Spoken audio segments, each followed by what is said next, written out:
ప్రపంచం భారత్ వైపు చూసే ఆ క్షణాలు దగ్గర పడుతున్నాయి.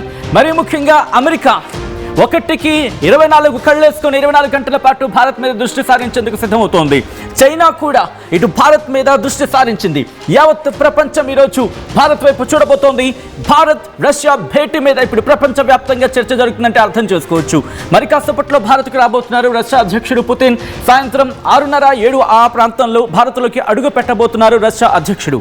పుతిన్ రాక కోసం 5 అంచెల భద్రతను ఏర్పాటు చేసింది. ఇప్పటికీ డ్రోన్లు, స్నైపర్లు, ఏఐ టెక్నాలజీతో నిరంతరమైన నిఘాను ఉంచబోతోంది. పుతిన్ కోసం రష్యా నుంచి ప్రత్యేకమైన ఆర్ఎస్ఎస్ సెనాట్ అనే కారు కూడా రాబోతోంది. ఢిల్లీలోని హైదరాబాద్ హౌస్లో పుతిన్ బస చేయబోతున్నట్టుగా తెలుస్తోంది. 23వ భారత్ రష్యా సమిట్ పుతిన్ హాజరు కాబోతున్నారు.